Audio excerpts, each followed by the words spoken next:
Hello students, कैसे हो सब।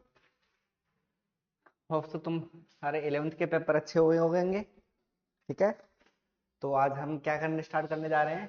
That will be 12th physics start करने जा रहे हैं।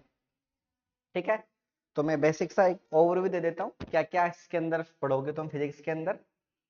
ठीक है, तो टोटल जो नंबर ऑफ चैप्टर्स है तुम्हारे पास,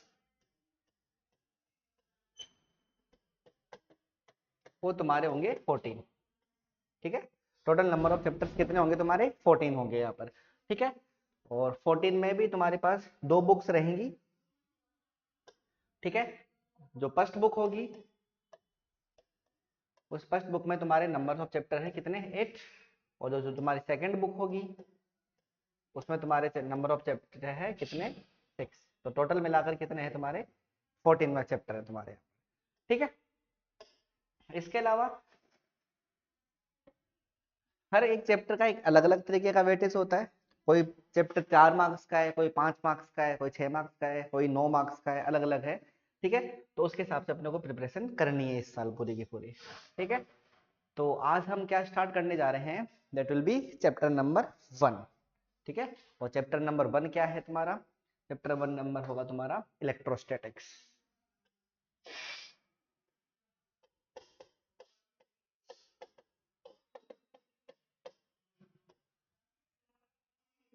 ठीक है, इलेक्ट्रोस्टैटिक यही तुम्हारा चैप्टर नंबर 1 है। ठीक है, तो क्या होती है इलेक्ट्रोस्टैटिक। तो इलेक्ट्रोस्टैटिक के बारे में जानना पता है, फिर दो वर्ड से मिलकर बना है, एक कौन सा, इलेक्ट्रो, एक प्लस स्टैटिक्स। इलेक्ट्रो मीन्स जहाँ करंट फ्लो होती है, जहाँ चार्ज फ्लो होता है, जहाँ चार्ज होता है उसको अपन इलेक्ट्रिसिटी में इलेक्ट्रॉन बाउंड करते हैं।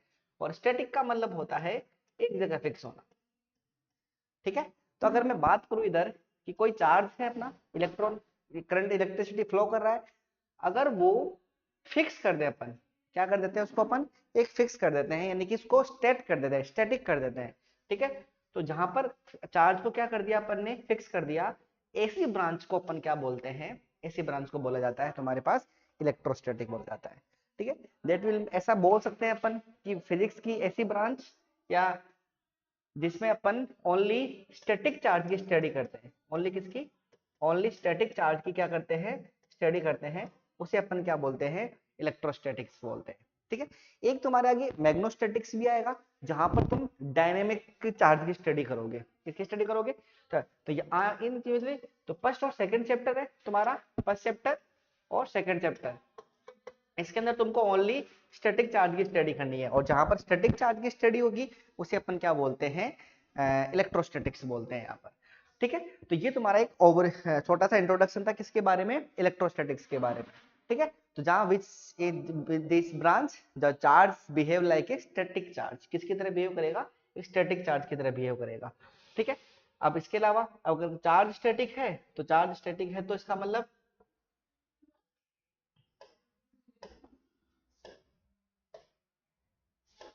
चार्ज स्टैटिक इसका मतलब क्या होगा कि कुछ फिनोमिनन हो गया यहाँ पर, जैसे मान लो ये चार्ज था अपना, ये क्यू चार्ज मैंने बनाया है, और ये अपने स्टैटिक है,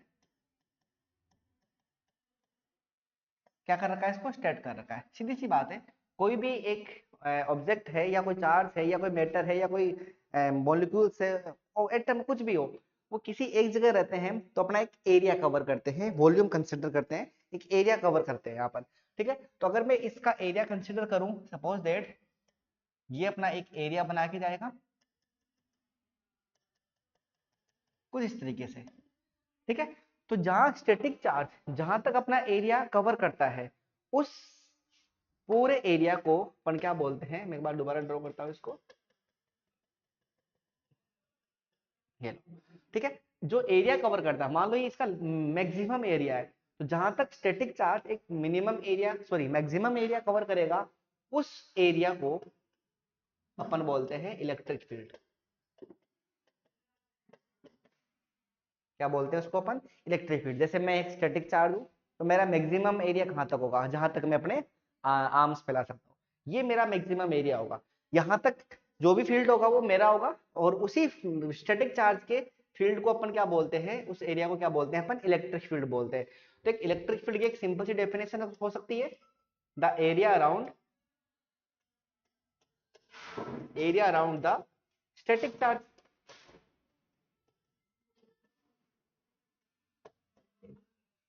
ठीक है, क्या बोल सकते हैं, the area around the static charge is called the electric field बोल सकते हैं उसको अपन यहाँ से। ठीक है, तो ये हो गया, यहाँ पर इस चार्ज की वेलोसिटी जीरो होगी और इसका एक्सेलरेशन भी क्या होगा, जीरो। तो अपन ऐसा बोल सकते हैं कि इन इलेक्ट्रोस्टैटिक्स द पार्टिकल की जो वेलोसिटी होती है और जो एक्सेलरेशन होता है वो किसके इक्विवेलेंट होता है, तुम्हारा जीरो के। भाई वेलोसिटी जीरो है तो एक्सेलरेशन में भी कांस्टेंट है, जीरो आएगा यहाँ पर।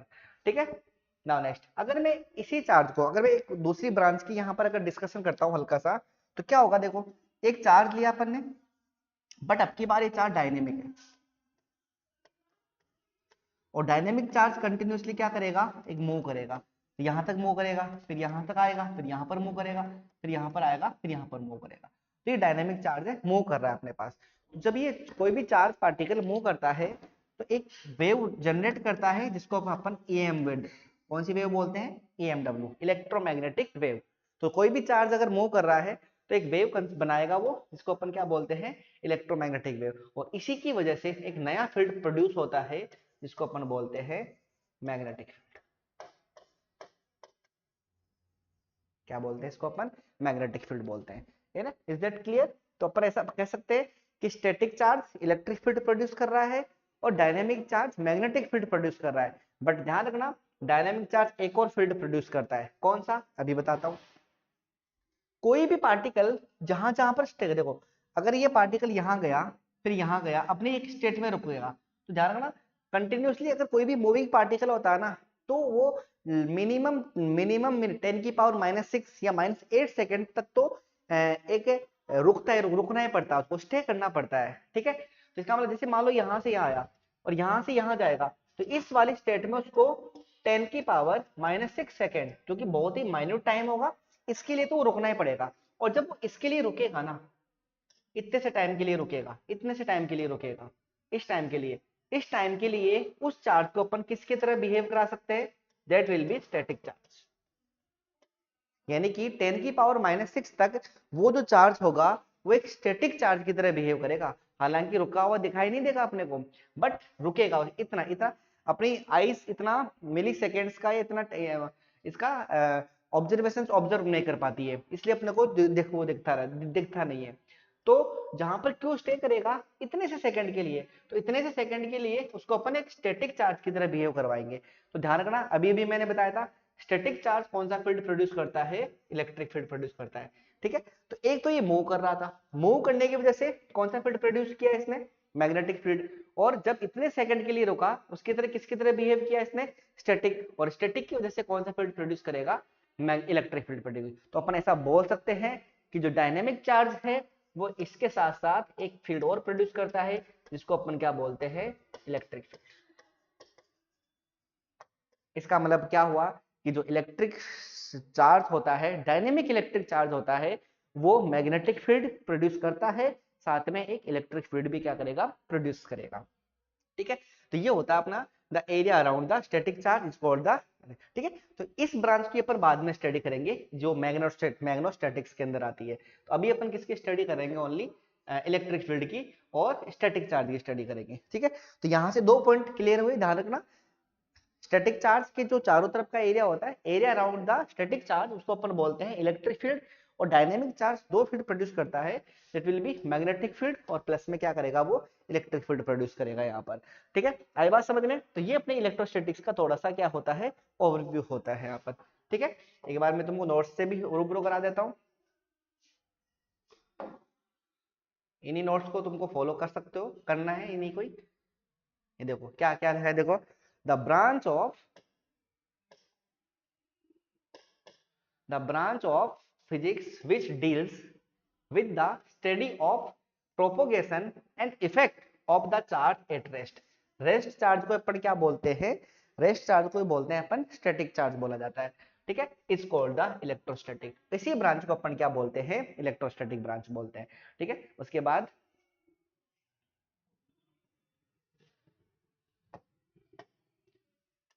बाद ये डायग्राम बना रखा है, ये स्टैटिक चार्ज है, इसके चारों तरफ का एरिया क्या होता है अपना अराउंड स्टैटिक चार्ज है। और ये कौन सा फील्ड प्रोड्यूस करेगा, ये कौन सा फील्ड प्रोड्यूस करेगा, that will be electric field produce करेगा। कौन सा फील्ड, ठीक है। यहाँ पर वेलोसिटी एस्केलेशन 0 होता है, ठीक है। डायनेमिक चार्ज है वो इलेक्ट्रिक फील्ड प्रोड्यूस करता है और साथ में क्या करता है, मैग्नेटिक फील्ड प्रोड्यूस करता है यहाँ पर, ठीक है। इसके अलावा द एरिया अराउंड द,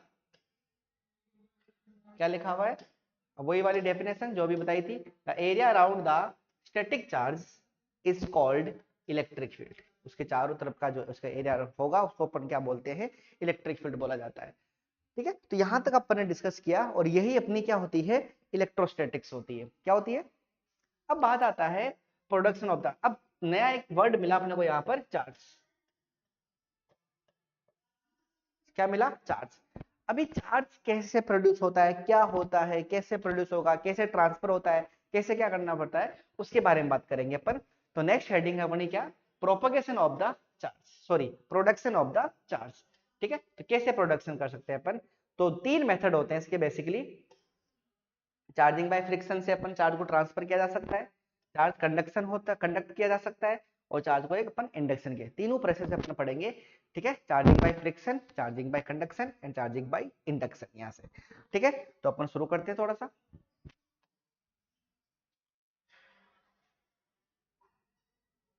ठीक है ना। तो फर्स्ट प्रोसेस अपना कौन सा,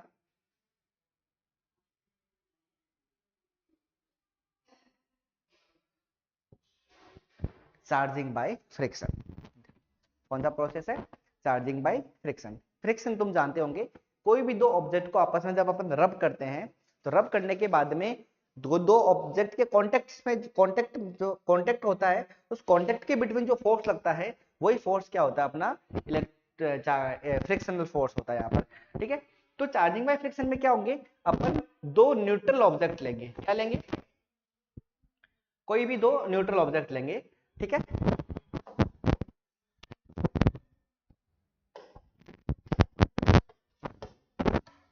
कोई भी दो न्यूट्रल ऑब्जेक्ट लिए अपन ने,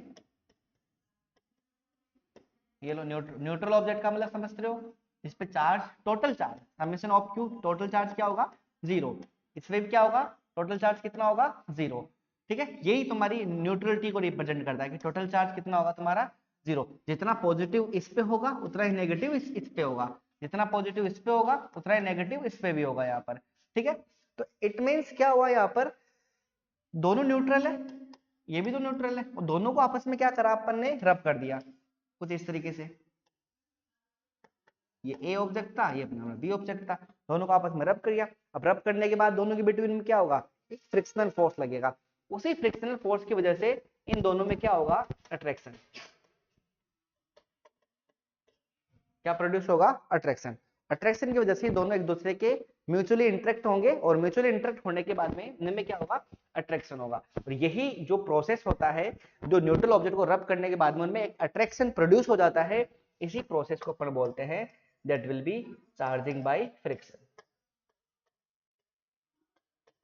उसी प्रोसेस को क्या बोला जाता है, चार्जिंग बाय फ्रिक्शन बोला जाता है। इज दैट क्लियर, यही होता है अपना चार्जिंग बाय फ्रिक्शन। कोई भी दो न्यूट्रल ऑब्जेक्ट उठाओ, दोनों का आपस में रगड़। एक बेसिक सा एग्जांपल तुमने बचपन में किया होगा, तुमने अपनी स्केल को हेयर से रब करके कागज के टुकड़ों को उठाया होगा, तो कागज के टुकड़े स्केल के क्या हो जाते हैं, चिपक जाते हैं। तो हुआ क्या, तुमने रब किया अपने हेयर से किसको, स्केल को, और फिर कागज के टुकड़ों में क्या हुआ, अट्रैक्शन हुआ। तो अट्रैक्शन हुआ, उसी अट्रैक्शन प्रोसेस को अपन क्या बोलते हैं, that will be called charging by friction बोला जाता है। उसको क्या बोला जाता है, चार्जिंग बाय फ्रिक्शन। अब इसके बाद में क्या होगा देखो, ठीक है, एक बार मैं रीड करा देता हूं। The process of charging when two neutral object rubbed each other, दोनों का आपस में क्या कर दिया अपन ने, आपस में दोनों को रब कर दिया each other, then a fundamental attraction, उनके बिटवीन में क्या जाता है, अट्रैक्शन प्रोड्यूस होता है। It's produce this method is called the charging by friction.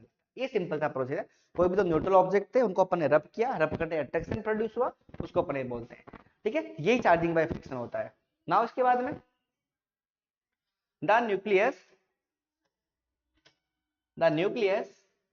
in initial condition, necessary condition क्या है? In charging by friction the object must be neutral initial state. जब भी तुम ऑब्जेक्ट चार्जिंग बाय फ्रिक्शन करने जा रहे हो, उस कंडीशन में जो इनिशियल कंडीशन है उसमें तुम्हारा ऑब्जेक्ट कैसा होना चाहिए? वो न्यूट्रल होना चाहिए। अभी भी बताया मैंने यहाँ पर, ठीक है। In this process attraction is produce, दोनों जैसे रब करोगे तो अट्रैक्शन प्रोड्यूस होगा। After some time Benjamin Franklin एक साइंटिस्ट था जिसने चार्जिंग बाय फ्रिक्शन को एक्सप्लेन किया था। Benjamin discover the repulsive nature by the forces. उसके बाद में कहा कि जब तक अट्रैक्शन का इफेक्ट रहता है तब तक वो अट्रैक्ट रहते हैं, जैसे अट्रैक्शन का इम्पैक्ट खत्म होता है उसके बाद ये क्या हो जाता है, उनके वापस एक रिपल्सिव नेचर शो कर देते हैं, एक दूसरे को वापस लीव कर देते हैं यहाँ पर, ठीक है। तो ये चीज होती है किसमें? चार्जिंग बाय फ्रिक्शन के अंदर। और इसी साइंटिस्ट ने, एक थेल्स नाम का साइंटिस्ट था, उन्होंने ही एक दो एग्जांपल से एक्सप्लेन किया था। क्या क्या एक्सप्लेन किया? देखो ये ब्लॉक डायग्राम याद रखना, चार्जिंग बाय फ्रिक्शन को एक्सप्लेनेशन कर रहा है, ठीक है। मैं एक बार लिख दूंगा यहाँ पर साथ के साथ में क्या क्या चीजें लिखी हुई है। देखो क्या क्या एग्जांपल लिया इन्होंने। एक तो लिया इन्होंने cloth of silk, cloth of silk दिख भी रहा होगा शायद तुमको, ठीक है। उसको रब किया किससे? एक ग्लास रोड से। किससे रब कर दिया? दोनों न्यूट्रल होती है और ग्लास रोड से दोनों को क्या कर दिया? रब कर दिया। ये रबिंग कर दिया। एक और एग्जांपल है, एक एमोनॉइड रोड ली। एमोनॉइड एक अलॉय होती है, उसकी एक रोड होती है, उसको ली और साथ में क्या लिया उन्होंने? Cat hair. कैट हेयर जो बिल्ली के जो बाल होते हैं वो कैट हेयर लिए और दोनों को आपस में क्या करा? रब कर दिया, ठीक है। दो एग्जांपल है, cloth of silk, glass rod, ebonite rod और किलर। और दोनों को रब करने के बारे में तुमको पता ही है क्या आएगा? दोनों के बिटवीन में क्या आएगा? अट्रैक्शन आएगा। ठीक है, कोई भी न्यूट्रल ऑब्जेक्ट लिए अट्रैक्शन आ गया, ठीक है।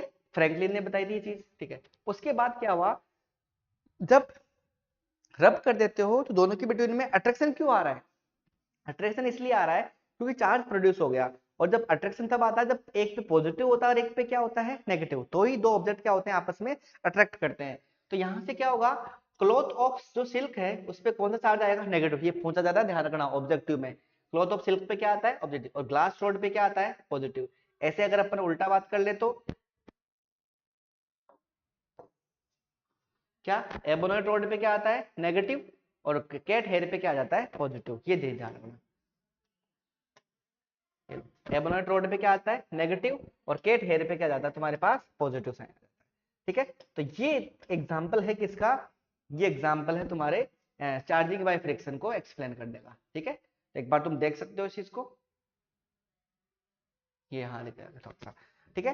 तो एक क्लॉथ ऑफ सिल्क था, ग्लास रोड से रब किया, एम्ब्रॉयड रोड थी, कैट हेयर से रब किया, अट्रैक्शन प्रोड्यूस हुआ। अट्रैक्शन के बाद जब ये वापस अट्रैक्शन प्रॉपर्टी खत्म हो जाएगी तो ये रिपल्सन करेंगे, एक दूसरे को छोड़ देंगे। उसके बाद में भाई अट्रैक्शन कब करेंगे? जब एक पे पॉजिटिव चार्ज होगा और एक पे नेगेटिव चार्ज होगा यहाँ पर, ठीक है। तो एक पे तो क्या हो गया यहाँ से? नेगेटिव आ गया क्लॉथ ऑफ सिल्क पे, ग्लास रोड पे पॉजिटिव, एबोनॉइड पे नेगेटिव आ गया और कैट हेयर पे क्या आ गया तुम्हारे पास? पॉजिटिव आ गया। यही होता है charging by friction. when we rubbed to neutral object each other then a fundamental attraction produced between them is called the charging by friction, ठीक है। इनिशियल कंडीशन में दोनों के दोनों ऑब्जेक्ट कैसे होने चाहिए? न्यूट्रल होने चाहिए।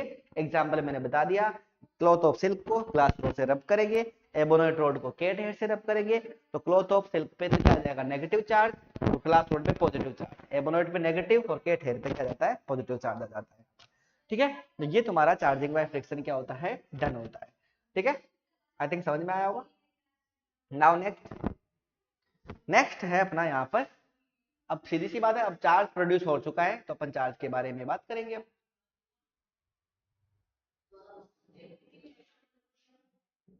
चार्ज क्या होता है? चार्ज वही वापस दो ऑब्जेक्ट है न्यूट्रल, उनको अपन रब करेंगे तो या तो उनके बिटवीन में अब अट्रैक्शन प्रोड्यूस होगा या फिर वो रिपल्सन प्रोड्यूस होगा। ऐसे दो फंडामेंटल प्रॉपर्टीज प्रोड्यूस होगी, जिसको उसी फंडामेंटल प्रॉपर्टी के प्रॉपर्टीज को क्या बोलते हैं अपन? चार्ज बोला जाता है, ठीक है। देखो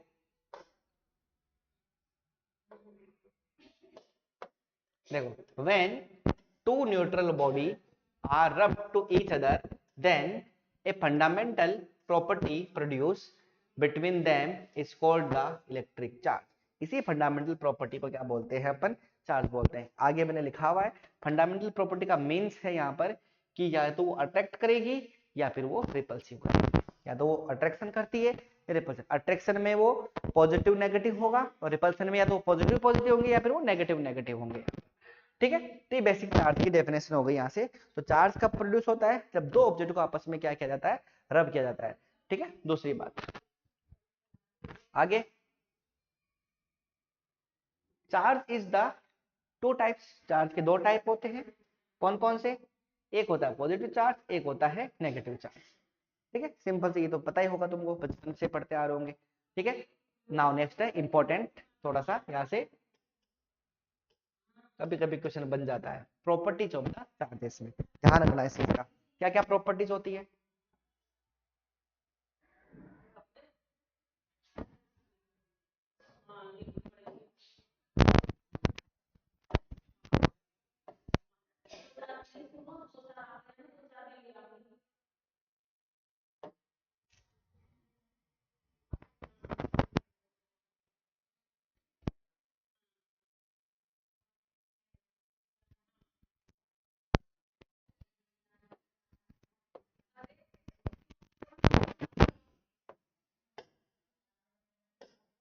एक मिनट,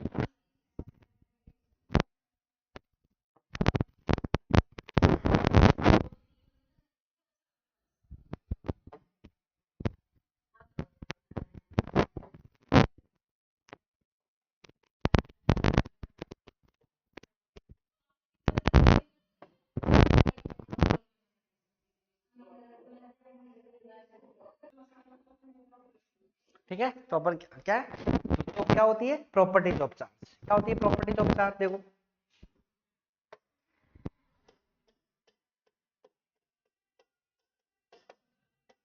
प्रॉपर्टीज ऑफ चार्ज। ठीक है, तो क्या होता है प्रॉपर्टी चार्ज? तो पहले तो होता है कि कैसे प्रोड्यूस होता है। तो अपन क्या बोल सकते हैं? फर्स्ट तो क्या होगी, the charge is produced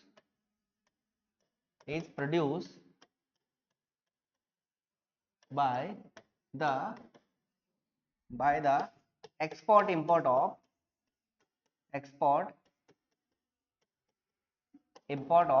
electron. ये ध्यान रखना, चार्ज कैसे प्रोड्यूस होता है? इलेक्ट्रॉन के एक्सपोर्ट और इंपोर्ट से प्रोड्यूस होता है। ठीक है, कैसे देखोगे? देखो, अपन ने क्या करा,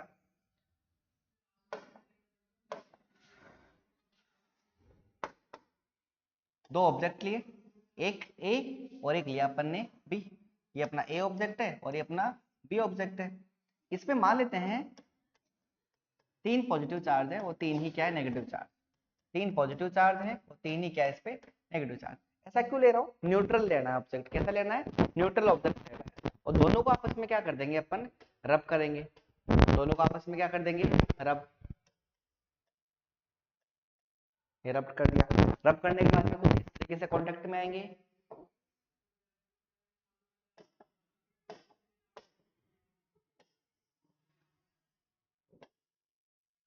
ये A positive positive positive negative negative negative positive positive positive negative negative negative, इस तरीके से आएंगे यहाँ पर। ठीक है, तो क्या होगा? देखो, जैसे ही रब करने के बाद में क्या होगा? इलेक्ट्रॉन्स का एक्सपोर्ट इंपोर्ट होगा। कुछ इलेक्ट्रॉन यहाँ से इधर जाएंगे और कुछ इलेक्ट्रॉन उधर, मतलब आपस में एक्सपोर्ट इंपोर्ट करेंगे। एक इलेक्ट्रॉन लेगा तो एक इलेक्ट्रॉन देगा, सीधी सी बात है यहाँ पर। ठीक है, अपन मान के चल रहे हैं कि इस वाले ऑब्जेक्ट से इलेक्ट्रॉन ट्रांसफर हो रहे हैं, मान लेते हैं सर।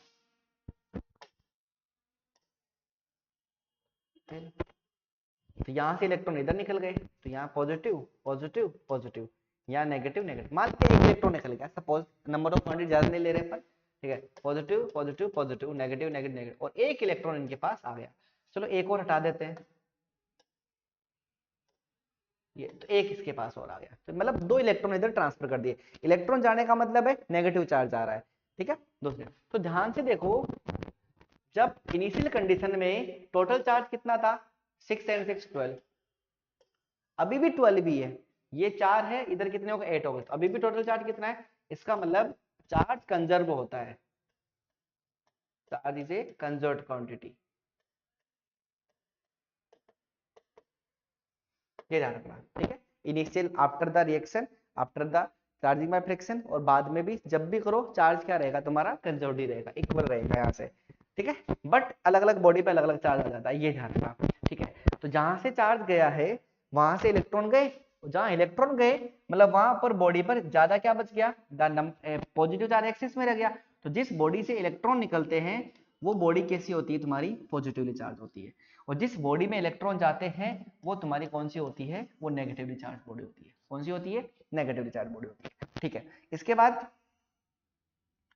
जिस बॉडी से इलेक्ट्रॉन निकल गए उसका जो मास होता है वो डिक्रीज होता है।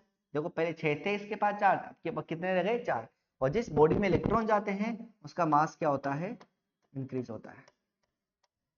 ये ध्यान रखना, ठीक है। जिस बॉडी में इलेक्ट्रॉन जाते हैं उनका मास ज्यादा होता है, जिस बॉडी से इलेक्ट्रॉन जाते हैं उनके मास में क्या होती है, डिक्रीज होती है।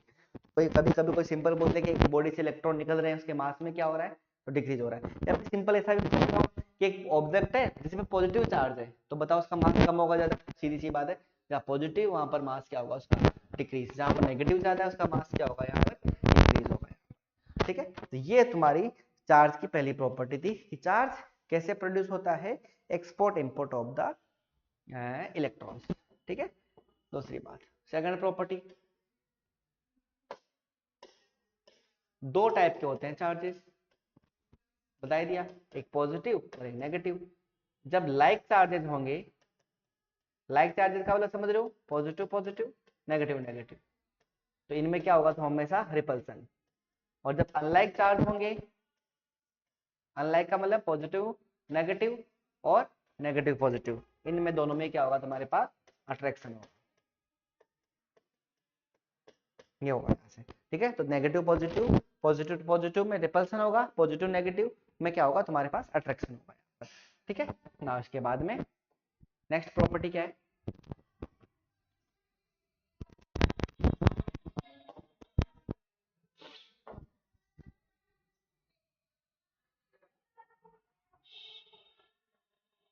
देखो नेक्स्ट प्रॉपर्टी तुम्हारी, charge is a scalar quantity. तुमने पढ़ रखा होगा वेक्टर स्केलर, वेक्टर स्केलर तुमने पढ़ रखे होंगे। स्केलर वो होते हैं जिनकी कोई डायरेक्शन नहीं होती, ठीक है।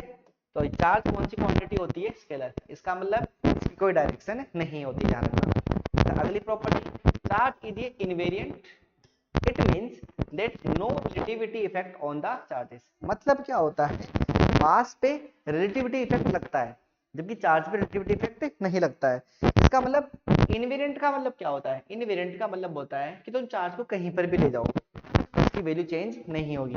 तुम यहाँ से यूएसए ले जाओ, ऑस्ट्रेलिया ले जाओ, कहीं पर भी अगर कहीं पर 5 कूलम चार्ज है तो उस बॉडी पर कितना रहेगा, 5 कूलम ही चार्ज होगा, जब तक उसको अपन ट्रांसफर नहीं कर देते हैं, ठीक है। तो चार्ज कैसा होता है तुम्हारा, इनवेरिएंट होता है। कैसा होता है, invariant. Next property, the value of charge remains same at the different places. ये किसका मीनिंग है, रिलेटिविटी का मीनिंग है कि जहां वैल्यू ऑफ चार्जेस होगी सेम रहेगी, कब, डिफरेंट प्लेसेस पे, कहीं पर भी ले जाओ तुम उसको से। Charge is the atomic property of the object. कैसे निकलता है भाई, दो न्यूट्रल ऑब्जेक्ट लिए थे, उनको तो रब किया था, तो एट द एंड चार्ज निकल कहां से रहा है, तुम्हारे वो एटम से निकल रहा है। इसीलिए वो ऑब्जेक्ट की कौन सी प्रॉपर्टी होती है, वो एटम की एटॉमिक प्रॉपर्टी होती है यहाँ पर, ठीक है। Now next, charge is A conservative, अभी बताया था मैंने property. It means that the value of charges before the attraction and repulsion and after the repulsion and attraction is always same. उसकी वैल्यू क्या रहती है, सेम। और इसका एक बेसिक सा एग्जांपल और होता है, अगर ई पॉजिटिव ले रहे हो, ई नेगेटिव ले रहे हो, ई पॉजिटिव पे पॉजिटिव चार्ज होगा कितना, इलेक्ट्रॉन पे, इलेक्ट्रॉन का चार्ज कितना होता है, 1.6 इंटू 10 की पावर माइनस का 19 कूलम। लेकिन ये इसका मैग्नीट्यूड कैसा होगा, पॉजिटिव। इलेक्ट्रॉन पे कितना होता है, यही सेम होता है बट मैग्नीट्यूड क्या होता है, नेगेटिव। देखो दोनों पे चार्ज जीरो है, समेशन ऑफ क्यू क्या है, दोनों का जीरो। और जब ये दोनों मिलते हैं, दोनों मिलकर क्या बनाते हैं, that will be gamma ray. ये न्यूक्लियर रिएक्शन होती है। और गामा रे ऑलवेज कैसी होती है तुम्हारी, गामा रे ऑलवेज होती है तुम्हारी न्यूट्रल। कैसी होती है, न्यूट्रल। इसका मतलब क्या होगा कि जब तुमने इनिशियल कंडीशन में जब तुमने चार्ज को फैलाया तो वो चार्ज कितना था तुम्हारा, जीरो, यानी कि पॉजिट्रॉन तुमने लिया, एक इलेक्ट्रॉन तुमने लिया, दोनों को रिएक्शन करवाई, तो क्या मिला तुमको, गामा रे। तो इसका मतलब इनिशियल कंडीशन जो तुम्हारा चार्ज था वो कितना था, 0, और अभी भी न्यूट्रल मिल रही है तुमको, गामा रे मिल रही है, और गामा रे भी कैसी होती है, न्यूट्रल, इसका मतलब इस पे चार्ज क्या होगा, 0। इसका मतलब अपन कह सकते हैं कि चार्ज क्या होता है, कंजर्वेटिव होता है। क्या होता है, कंजर्वेटिव। नेक्स्ट मतलब बिफोर, तुमने पढ़ा भी होगा ना एनर्जी वाला, कि वो वाला सिस्टम है, तो before the reaction after the reaction charge will be same. अगला, चार्ज इज ए क्वांटाइज, ये मोस्ट इंपॉर्टेंट है, property, it means that the charge of object is an integral multiple of the electron. ठीक है, तो ये होता है अपना क्वांटाइज। क्वांटाइज का मीनिंग क्या होगा, चार्ज ऑफ एनी ऑब्जेक्ट, किसी भी ऑब्जेक्ट में जो चार्ज होता है, is an integral multiple of the elementary electron, कोई भी एलिमेंट्री पार्टिकल होता है, of the charge object can, charge object can be easily, तो कुछ इस तरीके से लिखा जाता है। अभी मैं बताता हूं क्या था उसका मीनिंग। देखो, क्वांटाइज का मतलब क्या होता है,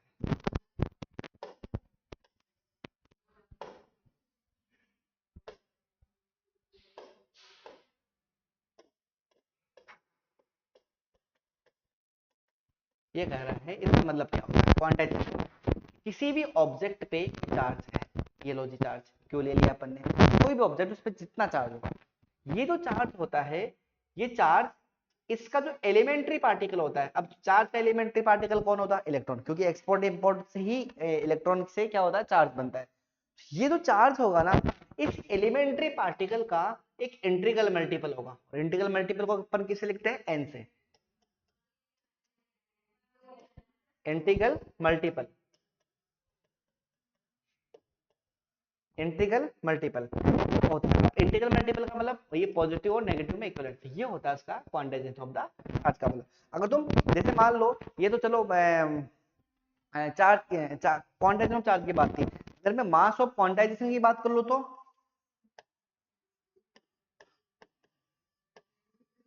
उसमें क्या लिखूंगा, जो किसी भी ऑब्जेक्ट का जो मास होगा, वो उसके एलिमेंट्री पार्टिकल का जो मास होगा, यानी कि कोई भी इलेक्ट्रॉन ले लो, इलेक्ट्रॉन का मास का क्या होगा तुम्हारे पास, n मल्टीपल, ये तुम्हारा मास ऑफ इलेक्ट्रॉन, यही तो होता है क्वांटाइजेशन। यानी कि किसी भी ऑब्जेक्ट में जो चार्ज होगा, वो उस ऑब्जेक्ट का जो एलिमेंट्री पार्टिकल होगा, उसका इंटीग्रल मल्टीपल होगा।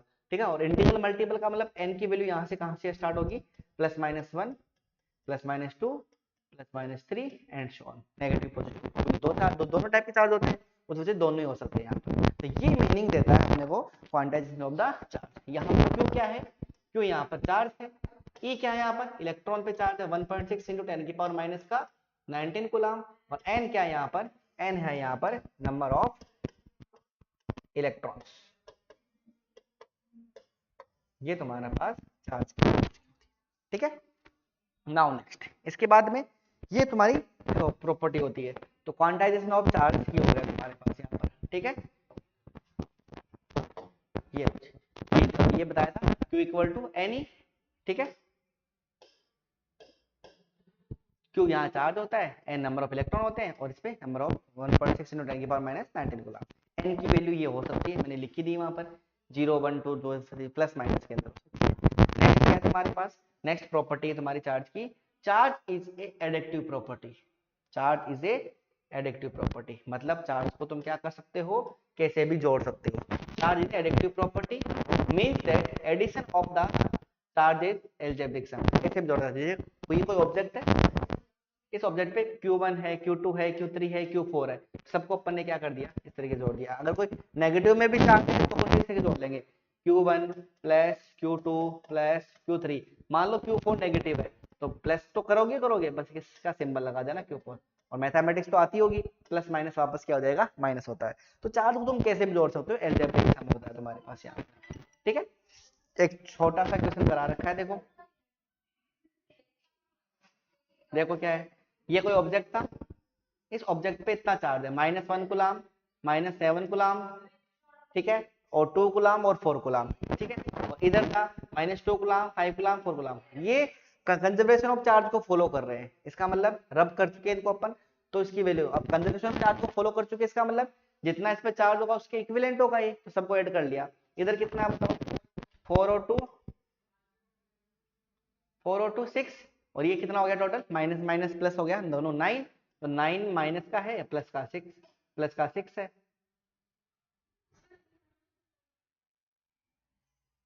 ये प्लस का है तुम्हारे पास, ठीक है। तो यहाँ पर इसके अकॉर्डिंग ले लेना, तो 8 हो गया यहाँ पर, तो 8 + 6, 8 में से 6 लेस हुआ तो कितना बच गया, माइनस, ठीक है। वो वैल्यू तो कैसे भी ले सकते हो तुम लोग को, दिक्कत नहीं है, तो वो प्रोसेस पता होना चाहिए। इधर का टोटल सम कितना होगा, इधर मैंने x लिया है, 4 लिया है, 5 लिया है, 2 लिया है, 5 और 4 9, 9 में से 2 लेस होगा माइनस का, तो कितना बचेगा 7, और एक मैंने x को बेस में लिया, ठीक है। यहाँ से x की वैल्यू कैसे निकालोगे, 7 को उधर ट्रांसफर करोगे, 7 को उधर ट्रांसफर किया तो x की वैल्यू कितनी निकल के आई अपने पास, माइनस का 2 माइनस का 7, तो x की वैल्यू कितनी आई, माइनस का 9 कूलम। यानी कि अगर माइनस का 9 कूलम यहाँ पर होगा तो ये ऑब्जेक्ट कैसे, कौन से कंजर्वेशन ऑफ चार्ज को क्या करेंगे, फॉलो अप करेंगे, ठीक है। ये तुम्हारी प्रॉपर्टी होती है किसकी। नाउ नेक्स्ट,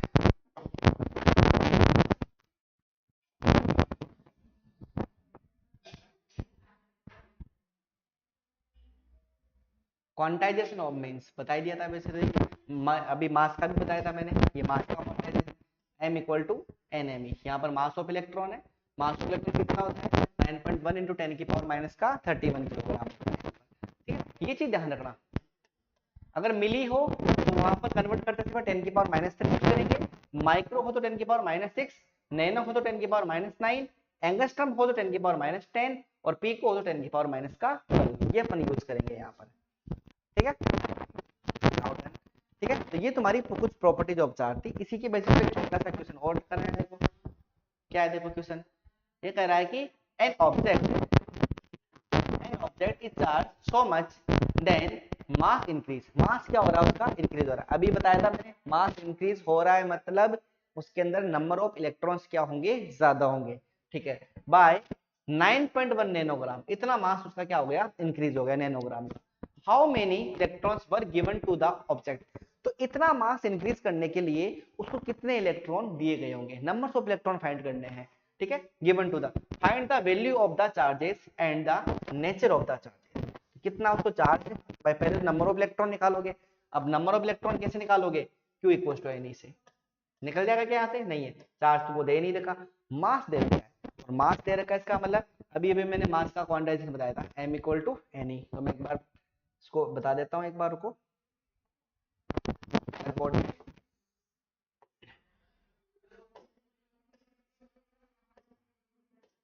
Q = NE और m = NME, इसका मास दे रखा है 9.1 नैनोग्राम, इक्वल टू n की वैल्यू अपने को फाइंड करनी है, मास ऑफ इलेक्ट्रॉन कितना होता है 9.1 × 10 की पावर माइनस का 31 किलोग्राम। अब ये केजी में है, इसको भी केजी में कन्वर्ट करो, क्या केजी में कन्वर्ट करने के लिए क्या करोगे बताओ, केजी में कन्वर्ट करने के लिए देखो अभी भी बताया था मैंने, 1 नैनो को तो कन्वर्ट करते हैं तो 10 की पावर माइनस का 9 यूज करते हैं, ठीक है। दूसरा, और अगर ग्राम में है तो 1 ग्राम को किलोग्राम में बदलने के लिए 10 की पावर माइनस का 3, 1000 से डिवाइड करते हैं, तो कर दो पुट यहाँ पर, तो 9.1 × 10 की पावर माइनस का 9, तो ये नैनो के लिए हो गया, और 10 की पावर -3 किसके लिए हो गया तुम्हारे पास, इसके लिए हो गया -3 केजी के, अब ये भी केजी में आ गया, equal to number of n, और ये हो गया 9.1 × 10 की पावर माइनस का 31, और ये केजी, केजी से केजी कैंसिल हो गया, यहाँ से n की वैल्यू क्या आएगी, n की वैल्यू निकल के आएगी यहाँ से 9.1 × 10 की पावर माइनस का 9, ये टोटल पावर ऐड हो जाएगी तो माइनस का क्या हो जाएगा, ये 12, ये नीचे लेके आ रहा हूँ इसको मैं, तो 9.1 × 10 की पावर माइनस का 31 इक्वल टू 10 की n, 9.1 से 9.1 कैंसिल हो गया, n की वैल्यू कितनी आएगी, पावर ऊपर जाएगी तो प्लस में हो जाएगी, तो 31 में से 12 लेस करो, जब तुम 31 में से 12 लेस करोगे तो कितना आएगा,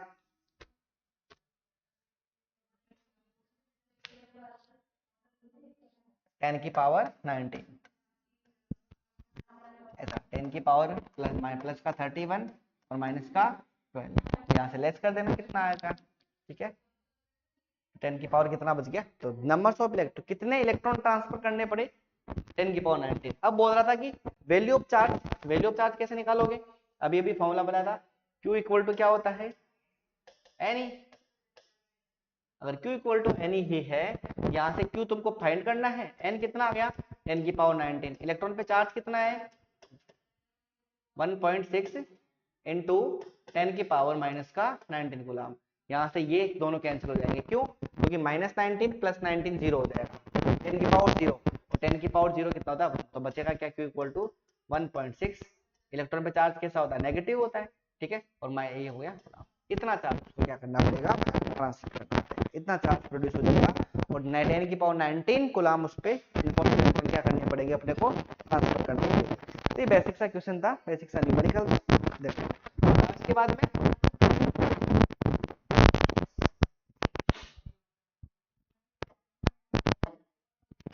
ठीक है, एक और ये आ गया 1.6 बताया था अभी, और नेगेटिव मास इंक्रीज हो रहा था तो नेगेटिवली चार्ज हो गया। नाउ नेक्स्ट, ये सिंपल सा क्वेश्चन है, ये वैसे डायरेक्ट भी याद रखना तुम लोग। How many electrons emitted from the metal pair where the 1 coulomb charge उसको दे रहे हो, कितना? 1 कूलम। क्यों इक्वल टू क्या होता है? n। 1 कूलम चार्ज की वैल्यू 1 कूलम हो गई, n की वैल्यू n फाइंड करनी है, और इलेक्ट्रॉन पे चार्ज इतना होता है। इसको मैं नीचे लेके जाऊंगा, 1/this हो जाएगा, 1 अपॉन में 1.6 10 की पावर माइनस का 19 कूलम हो जाएगा। अगर तुम सोल्व करेंगे तो तुम्हारे पास कितना निकल के आता है? That will be this। इसको याद रखना। डायरेक्ट कोई पूछ ले डायरेक्ट कि एक कूलम चार्ज को देने के लिए कितना नंबर ऑफ इलेक्ट्रॉन देने पड़ते हैं? तो 6.25 इंटू 10 की पावर प्लस का 18। इतने इलेक्ट्रॉन अपने को क्या करने, नंबर ऑफ इलेक्ट्रॉन क्या करने पड़ते हैं? ट्रांसफर करना, ठीक है। नाउ नेक्स्ट,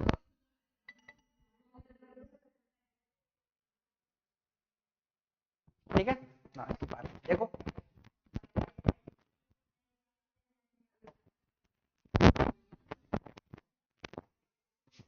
नेक्स्ट है यूनिट ऑफ चार्ज।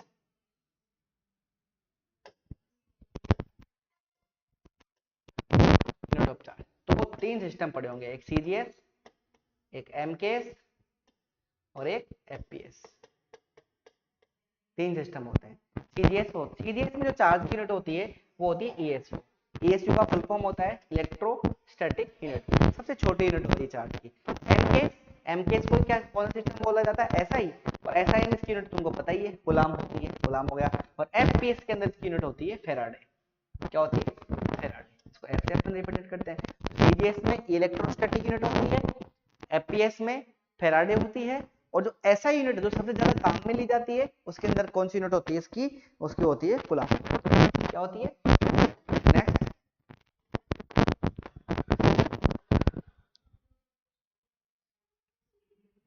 ये लो, ठीक है, ये बता गई। एक कूलम में 3 × 10 की पावर 9 ESU होता है, याद रखने वाली बात है। और एक फेराडे में कितना चार्ज होता है? 96,500 कूलम। भाई फेराडे में, फेराडे चार्ज की सबसे बड़ी यूनिट है, तो फेराडे में कूलम आ सकता है।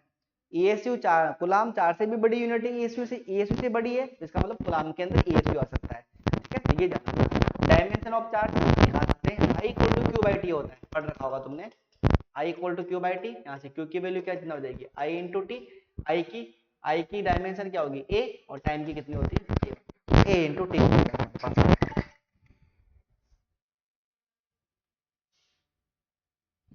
ठीक है। नाउ डन, ये हो गया तुम्हारे पास, ये होता है तुम्हारा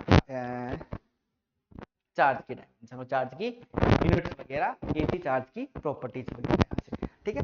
अब चार्ज कैसा फोर्स फील करता है, कैसा क्या होता है, ठीक है। तो चार्ज की फाइंड करने के लिए आपको एक लॉ पढ़ना पड़ता है, जिसको बोलते हैं अपन कूलॉम्स लॉ। क्या बोलेंगे उसको अपन? Coulomb's law. कूलॉम्स लॉ अपन दो चार्ज के बिटवीन में क्या फाइंड करता है? अपने पास फोर्स फाइंड करने के लिए काम करता है यहाँ पर, ठीक है। तो क्या होता है कूलॉम्स लॉ? देखो,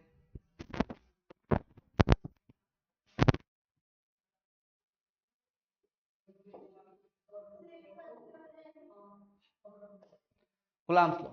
This law is the used for the finding the force between the 2 point charges. कोई भी 2 पॉइंट चार्जेस है, छोटे चार्जेस है, उनके बिटवीन में फाइंड फोर्स फाइंड करने, ठीक है। तुमने अगर 10th में, 9th में, 11th में या ग्रेविटेशनल फोर्स पढ़ा हो, ठीक है, तो इस बार में इसको देखो क्या होता है। 2 चार्ज लिए अपन ने, एक Q1 है और एक Q2 है, दोनों की बिटवीन डिस्टेंस कितनी है? R है। और फोर्स कितना लग रहा है इसके बिटवीन में, एफ फोर्स लग रहा है। कितना फोर्स लग रहा है, एफ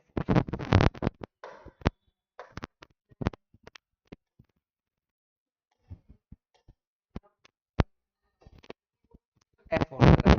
तो गुलाम ने क्या बताया था कि चार्ज के बिटवीन में कितना फोर्स लग रहा है, तो वो एफ जो होगा वो डायरेक्टली प्रोपोर्शनल होगा इन प्रोडक्ट ऑफ द चार्ज के, Q1 और Q2 के, और इनवर्सली प्रोपोर्शनल होगा किसके, स्क्वायर ऑफ द डिस्टेंस के। ये कूलम्ब लॉ होता है। तो क्या बताया कि कोई भी दो पॉइंट चार्ज के बीच में अगर फोर्स लग रहा है तो वो फोर्स डायरेक्टली प्रोपोर्शनल होगा प्रोडक्ट ऑफ द चार्ज के, और इनवर्सली प्रोपोर्शनल होगा स्क्वायर ऑफ द डिस्टेंस के। ठीक है, अगर मैं इन दोनों को साथ में लिखता हूं तो साथ में लिखने से क्या होगा, कुछ ऐसा लिख देंगे अपन इसको। देखो F equal to proportional to Q1 and Q2 upon में R स्क्वायर।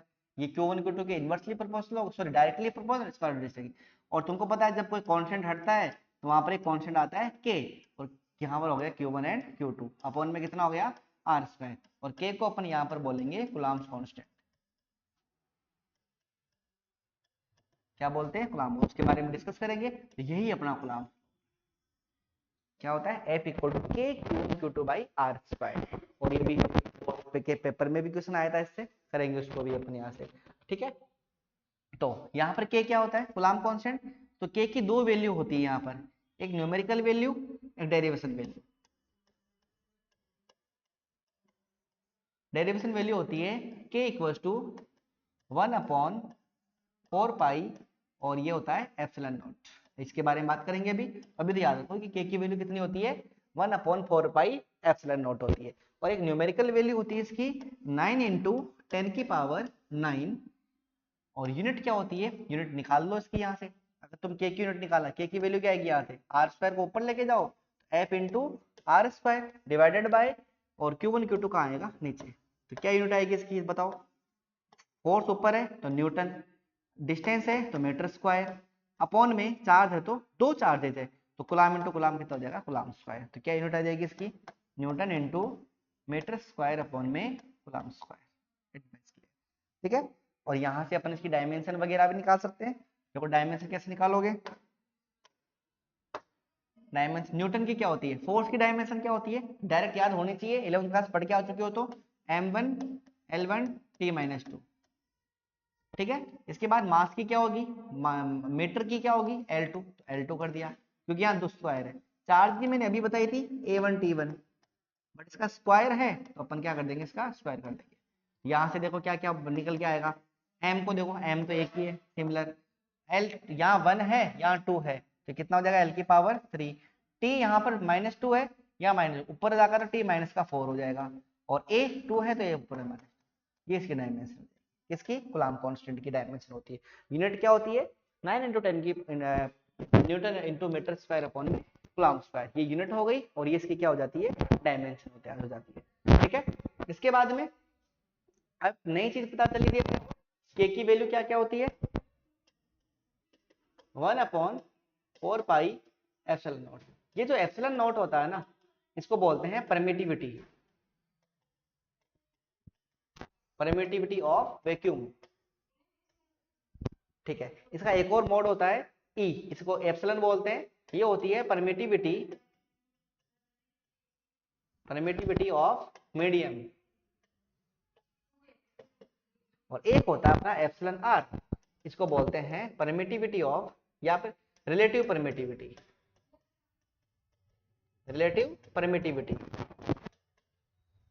ठीक है, और इसी का एक और नाम होता है दैट विल बी डाइलेक्ट्रिक, इसको बोलते हैं अपन डाइलेक्ट्रिक। और ये जो एप्सिलॉन R होता है, ये एप्सिलॉन R रेशियो होता है किसका, E अपॉन में E नॉट का। ये चीज आना, दोनों से निकलता है, मीडियम का, मीडियम की परमिटिविटी और वैक्यूम की परमिटिविटी का जो रेशियो होता है वो अपना क्या होता है, डाइलेक्ट्रिक कांस्टेंट होता है, या इसी को क्या बोलते हैं अपन, रिलेटिव परमिटिविटी बोलते हैं। ठीक है, अब ये तो हर एक मीडियम के लिए डिफरेंट डिफरेंट होती है, ये वैल्यू कांस्टेंट होती है, तो इसकी वैल्यू कांस्टेंट है तो क्या हो जाएगी बताओ, एप्सिलॉन नॉट कांस्टेंट है, एप्सिलॉन नॉट की वैल्यू होती है 8.85 इंटू 10 की पावर माइनस का 12। और ये है ना, इसकी यूनिट क्या आएगी, इसकी यूनिट आएगी जो चार्ज की यूनिट है, सॉरी चार्ज की नहीं, जो अपने के की यूनिट है, क्योंकि के का इनवर्स है, देखो ये के का अपोजिट है, के अपोजिट में, ये 4 पाई तो कांस्टेंट है के, तो इसकी डायमेंशन को और यूनिट को इसको अब चेंज ऊपर कर देना। जैसे यहाँ न्यूटन इंटू मीटर स्क्वायर है, तो ये कूलाम ऊपर चला जाएगा, ये नीचे आ जाएगा, और डायमेंशन में क्या हो जाएगा, ये पॉजिटिव नेगेटिव हो जाएंगे और नेगेटिव पॉजिटिव हो जाएंगे। तो कैसे करोगे, ये हो गया कूलाम स्क्वायर ऊपर चला जाएगा, न्यूटन इंटू मीटर स्क्वायर कहाँ आ जाएगा, नीचे। डायमेंशन क्या होती, m1 थी तो -1 हो जाएगा, l3 था तो l -3 हो जाएगा, t प्लस -4 था तो यहाँ +4 हो जाएगा, और a तुम्हारा क्या था -2 था, a +2 हो जाएगा। ये तुम्हारी परमिटिविटी ऑफ मीडियम वैक्यूम की क्या रहेगी, डायमेंशन, और इसकी वैल्यू होती है 8.85 × 10⁻⁻⁻⁰ का 12 होता है यहाँ से। ठीक है, अभी इस साल बोर्ड में क्या क्वेश्चन आया था कूलाम्ब लॉ से, वो बताता हूँ। देखो क्वेश्चन था कि दो चार्जेस है, two charges Q1 and Q2, ठीक है, दो चार्जेस, इनके बिटवीन डिस्टेंस कितनी है, r है, गिवन थी, और फोर्स कितना था, F, ये दे रखा है। और अब क्या कर दिया, नाउ इसकी जो डिस्टेंस है उसको अपन ने r से कितना कर दिया, ट्वाइस कर दिया, तो जो न्यू फोर्स होगा उस पर क्या इफेक्ट आएगा, ये पूछा था। बताओ कूलाम्ब फोर्स क्या होता है, F इक्वल टू के Q1 Q2 अपॉन में r स्क्वायर, यही होता है। अब नए फोर्स में क्या कर दिया अपन ने, F डैश इक्वल टू के Q1 Q2 अपॉन में r को क्या कर दिया अपन ने 2r, तो ये हो जाएगा 2r का होल स्क्वायर, ये हो जाएगा के Q1 Q2 अपॉन में 4r का स्क्वायर, सही बात है, 2 का स्क्वायर 4, r का स्क्वायर। अब ये जो वैल्यू है ना, ये वैल्यू किसकी है, ये f की वैल्यू है, मेरा f डैश कितना आ जाएगा, वो आ जाएगा मेरा f/4, तो ये था क्वेश्चन में। तो जो फोर्स होगा वो प्रीवियस फोर्स का 1/4 हो जाएगा, कितना हो जाएगा, 1/4 हो जाएगा। ये तुम्हारा क्या था, कूलाम्ब लॉ हो जाएगा। ठीक है, तो यहाँ तक पढ़ना आज, उसके बाद अपन नेक्स्ट में देखते हैं। ठीक, पढ़ाई करना, थैंक यू।